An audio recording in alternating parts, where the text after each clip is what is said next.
البدع والأهواء، أهل البدع العقائدية وأهل البدع السياسية. نقول بيننا وبينكم السلف، بيننا وبينكم الكتب، كان فيقول البدع بيننا وبينكم. الحمد لله رب العالمين، والصلاة والسلام على رسوله الأمين وعلى آله وأصحابه ومن تبعهم بإحسان إلى يوم الدين. أما بعد.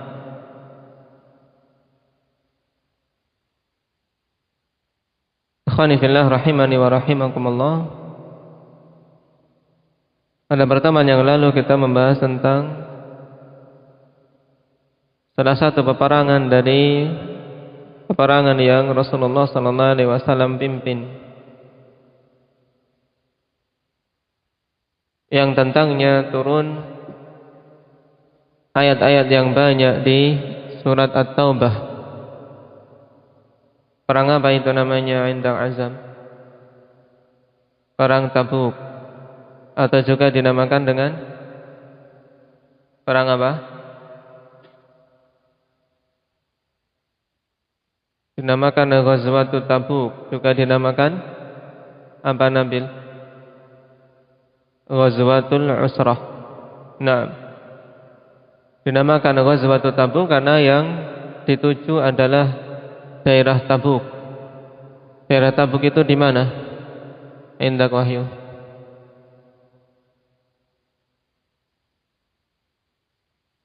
Letak Tabuk itu di mana?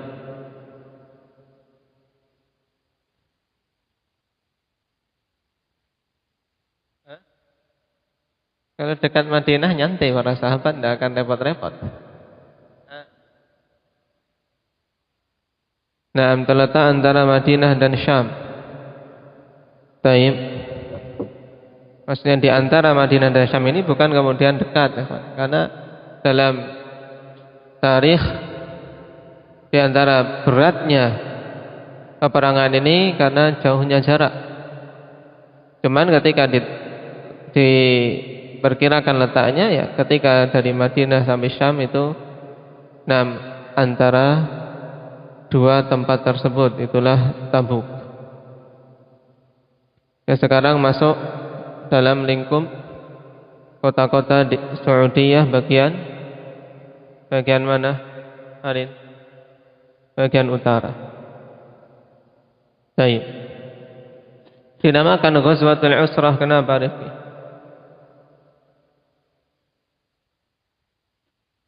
Terkumpul padanya kesulitan-kesulitan apa saja? Berarti apa?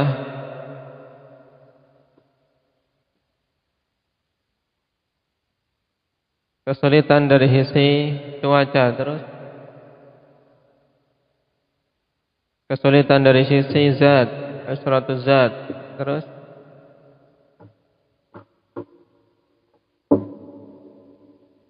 kesulitan dari sisi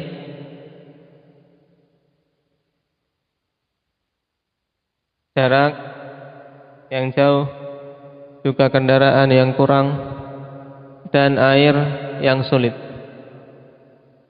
Taib, sehingga dinamakan dengan Ghazwatul Usrah. Rasulullah SAW dalam peperangan ini membawa berapa jaish, berapa pasukan? Faisal?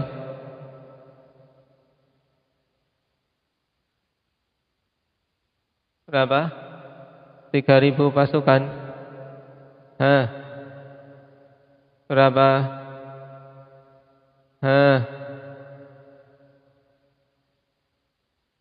Berapa Maulana? 30.000. Dicatat yang betul. Rasulullah berangkat dengan 30.000 pasukan. Baik. Dan Utsman radhiyallahu anhu mendanai berapa pasukan? 1.000 pasukan. Dan berinfak 1.000 dinar. Dan tentunya infak yang besar.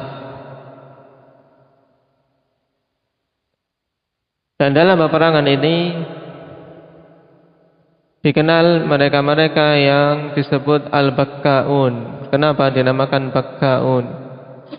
Indah Hudzaifah.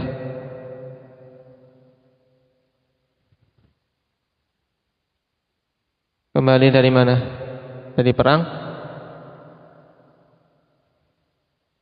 Karena mereka menangis tatkala tidak mendapatkan kendaraan untuk bisa ikut berperang. Tidak punya perbekalan, tidak punya juga saku untuk berperang. Dalam artian tidak ada biaya. Karena perjalanan jauh butuh perbekalan, butuh tunggangan. Siapa saja mereka di antaranya? Siapa? Salim bin Umair, Abu Layla, Abdurrahman bin Ka'ab. Ada berapa semuanya? Ada 7 sahabat. Yang paling masyhurnya siapa? Irbad bin Sariyah Al-Fazari radhiyallahu anhu. Juga sahabat yang masyhur Abdullah bin Mughaffal Al-Muzani. Mereka masuk dalam kategori Bakka'un, sehingga tidak ikut dalam peperangan ini. Dan Allah berikan uzur. Siapa yang ditunjuk oleh Nabi sallallahu alaihi wasallam untuk menjadi wakil beliau di Madinah? Indah Rifki.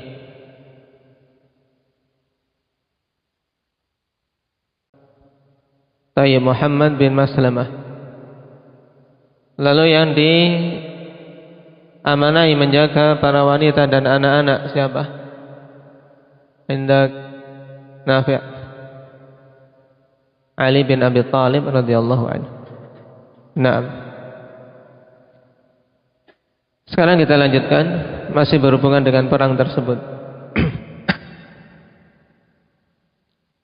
Qala al-mu'allif hafizahullah ta'ala, man humus thalathatu alladhina takhallafu an ghazwati Tabuk thumma taballahu alaihim.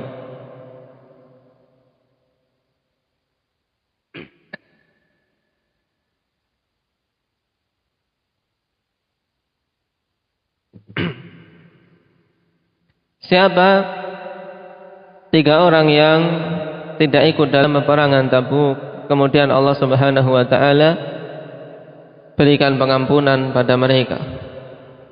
Allah terima taubat mereka. Dan takhallafu yang dimaksud di sini mereka-mereka yang tidak ikut dalam perang Tabuk tanpa memiliki uzur. Karena telah kita lewati pada pertemuan yang lalu, ikhwani fillah, yang tinggal di Madinah hanya sedikit saja. Dari para lelaki, dari para wanita, para anak-anak jelas. Kemudian para lelaki yang boleh tinggal ya yang memiliki uzur, dan orang-orang yang tidak mendapati kendaraan. Selain itu tidak mendapatkan uzur. Sehingga tersisa yang tidak ikut selain mereka ini orang-orang munafikin dan 3 orang yang akan disebutkan di sini. Orang-orang munafik, jelas mereka memang orang-orang yang malas untuk berjuang karena keislaman mereka pun hanya sekedar tipu daya saja, menunjukkan di luarnya muslim tapi di batinnya kafir. Jumlah mereka berapa? Indak Umam, orang-orang munafikin yang saat itu tinggal di Madinah, tidak ikut perang Tabuk.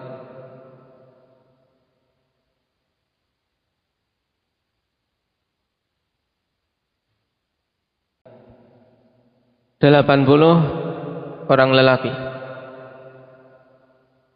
Adapun dari kaum mukminin yang tidak memiliki uzur, mereka ini 3. Wal jawabhum Ka'ab ibn Malik, Murarah ibn Rabi', dan Hilal ibnu Umayyah. Ingat-ingat. 3 orang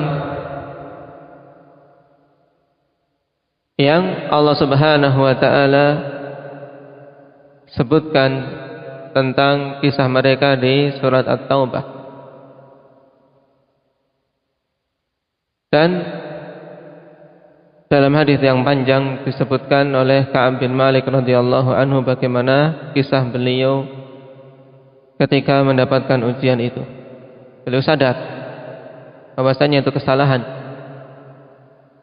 Makanya tatkala Rasulullah sallallahu alaihi wasallam dan para sahabat telah kembali, ya ikhwan, orang-orang munafik biasa, mereka datang pada Rasulullah menyusun kata-kata menunjukkan uzur mereka padahal tidak punya uzur.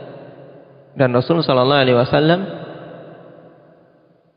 membiarkan, dalam artian menerima sesuai dengan zahir mereka, sesuai dengan pengakuan zahirnya. Walaupun jelas setelah itu turun ayat tentang kedustaan orang-orang munafikin. Dan Ka'ab bin Malik sendiri mengakui seandainya beliau mau berdusta, beliau mampu karena beliau seorang yang diberi kemampuan bersilat lidah, kemampuan menyusun kata-kata yang bagus. Tapi beliau sadar bahwasanya tidak akan ada yang bisa menyelamatkan kecuali kejujuran. Tidak ada yang bisa menyelamatkan kecuali kejujuran. Sebab kalau berdusta, Rasulullah mungkin menerima, tapi Allah Subhanahu wa taala zat yang Maha tahu. Hanya beliau jujur dan beliau sabar dengan resiko yang diberikan. Dihajar khanifillah sampai berapa? Sampai 50 malam baru turun ayat penerimaan taubat. Wa dalilu qauluhu ta'ala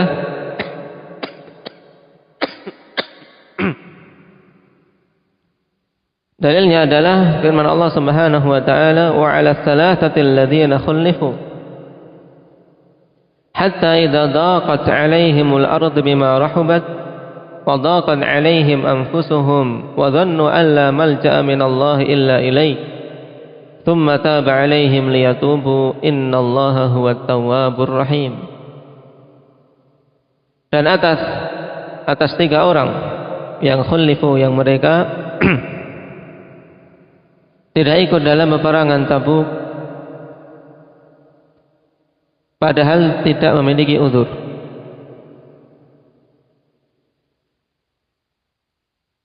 Sampai ketika bumi itu sempit atas mereka padahal bumi itu luas. Daqat 'alaihimul ardu bima rahabat. Itu bumi itu terasa sempit padahal buminya luas. Wa dhaqat 'alaihim anfusuhum, dan jiwa-jiwa mereka itu sempit. Kenapa ya khanifillah? Karena dihajar oleh Rasulullah sallallahu alaihi wasallam dan para sahabat, bahkan istrinya pun diperintahkan oleh Nabi untuk menjauhinya.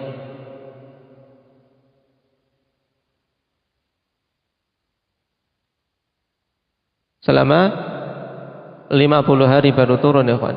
Turun penerimaan taubat.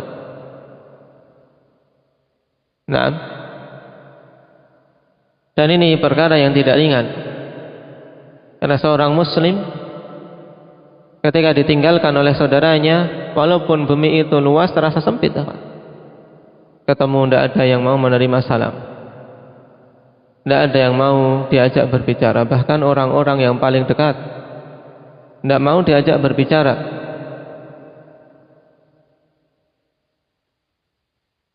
Sehingga terasa sempit. Oleh karena itulah ukhuwah ikhwanifillah dan muamalah, ketika seseorang ukhuwahnya bagus, muamalahnya bagus, itu dada terasa lapang. Hidup pun lapang, ikhwan, memiliki saudara yang merasakan susah dan senang bersama-sama. Tapi ketika dia ditinggalkan sendirian, dikucilkan, sempit. Sempit. Wa dhannu an la malja'a minallahi illa ilaih, dan mereka yakin. Di sini dzan bermakna yakin. Aikonu. Mereka yakin bahwasanya tidak ada tempat berlindung dari azab Allah Subhanahu wa taala kecuali kepada Allah. Mereka yakin karena mereka orang-orang yang beriman, berbeda dengan orang-orang munafikin. Sehingga tatkala mereka yakin tidak ada yang bisa menyelamatkan dari azab Allah kecuali dengan kembali kepada Allah, maka mereka pun manfaatkan waktu ketika dihajar tersebut untuk betul-betul bertobat, menangisi apa yang terjadi, menyesali kesalahan yang dilakukan. Jadi ini kewajiban orang yang beriman.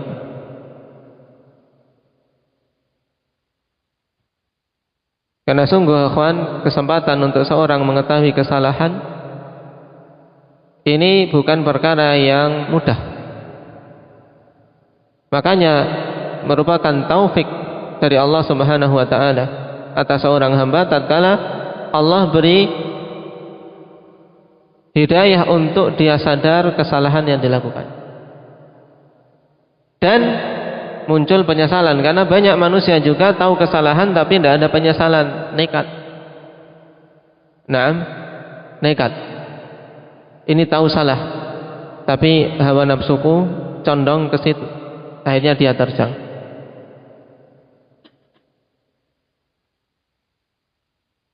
Dan lihat para sahabat yang tiga ini, mereka wa dhannu alla malja'a minallah illa ilaih. Yakin tidak ada yang bisa melindungi dari azab Allah kecuali ya kembali kepada Allah. Mereka bertobat dengan sebenar-benarnya, tsumma taba 'alaihim liyatubu. Kemudian Allah Subhanahu wa taala terima taubat mereka. Agar mereka betul-betul kembali kepada Allah Subhanahu wa taala. Karena hakikat taubah ikhwanifillah yaitu al-inabah ilallah, kembali pada Allah Subhanahu wa taala. Innallaha huwat tawwabur rahim, dan sungguhnya Allah Subhanahu wa taala itu at-tawwab ar-rahim. Zat yang maha penerima taubat dan zat yang maha luas rahmatnya. Dan pada kisah dalam hadits Ka'ab bin Malik yang panjang itu ikhwan, dan faedah yang banyak, dan yang paling jelas menunjukkan tentang luasnya rahmat Allah Subhanahu wa taala terhadap siapa saja yang mau kembali kepadanya. Kalau memang seorang betul-betul mau bertobat pada Allah, maka Allah akan memberikannya. Dan juga padanya faedah besar tentang pentingnya kejujuran. Kejujuran adalah perkara yang tidak membuahkan kecuali kebaikan di akhirnya. Walaupun mungkin ketika dia jujur akan mendapatkan dampak, dimarahikah atau dihukumkah, karena dia memang salah. Tapi ketika jujur, akibatnya baik, akibatnya bagus. Tapi tatkala seorang memilih untuk berdusta, walaupun awalnya selamat, tapi akibatnya sangat buruk. Akibatnya sangat buruk. Dan juga pada kisah Ka'ab bin Malik, ketika Ka'ab dihajar oleh kaum muslimin, ditinggalkan, tidak diajak bicara, tidak disalami, datang dari utusan orang-orang kufar untuk apa? Untuk mempengaruhi Ka'ab. Ini juga perlu diingat bahwasanya orang-orang kufar semenjak dahulu ikhwan, mereka tetap berusaha memata-matai pergerakan kaum muslimin. Ini sejak dahulu. Zaman Rasulullah sallallahu alaihi wasallam saja demikian. Tahu mereka berita, mencari-cari berita apa yang sedang terjadi di tengah-tengah kaum muslimin. Buktinya mereka tahu ketika Ka'ab dihajar, kok mereka tahu. Apalagi zaman sekarang ikhwan, intelijen dari orang-orang kufar, dari negara-negara kafir. Banyak sekali ditebar di negeri-negeri kaum muslimin, berusaha untuk mencari celah, berusaha untuk menimbulkan fitnah. Itu tidak heran. Kalau zaman Nabi SAW saja sudah demikian. Sehingga Ka'ab berusaha dipengaruhi untuk apa? Untuk bergabung dengan orang-orang kufar, memusuhi Nabi kita Muhammad SAW dari dalam. Tapi Allah berikan kekokohan kepada beliau untuk apa? Untuk tetap sabar dengan hajar yang dia terima. Karena sadar tidak ada yang bisa mendapatkan keselamatan dari azab Allah kecuali yang betul-betul bertobat kepadanya. Jika kalau zaman sekarang seorang tidak sadar dengan permusuhan dari orang-orang kufar, maka ini seorang yang mughaffal, seorang yang sangat teledor. Kemudian mengatakan tidak ada permusuhan antara muslim dan kafir, ini sangat teledor. Permusuhan terus, ikhwani fillah, sampai hari kiamat. Orang-orang kufar tidak akan ridha dengan kaum muslimin. Cuman mereka sekarang menempuh jalan yang sangat lembut, yang banyak tidak disadari oleh anak-anak kaum muslimin. Sehingga kaum muslimin telah terkalahkan dari dalam rumah-rumah mereka. Dan di dalam rumah-rumah mereka kaum muslimin sudah kalah sendiri. Masuk internet, masuk berbagai macam hal-hal yang buruk, sehingga mereka rusak di dalam. Rusak di dalam. Lihat bagaimana keadaan pemuda-pemuda kaum muslimin di masa-masa ini. Sebagiannya habis waktunya dengan game, sebagiannya habis waktunya dengan media-media sosial dan seterusnya, pada hal-hal yang tidak bermanfaat, bahkan pada hal-hal yang merusak pemikiran, dan merusak apa? Merusak moral. Wal-'iyadzu billah. Banyak-banyak memohon pertolongan kepada Allah Subhanahu wa taala agar diberikan kekokohan. Jangan merasa aman, aku sudah ngaji, aku sudah mengenal dakwah salafiyah. Jangan merasa aman, karena syaitan masuk dalam kondisi banyak manusia tidak sadar. Dia tahu kondisi kita ketika lemah masuk.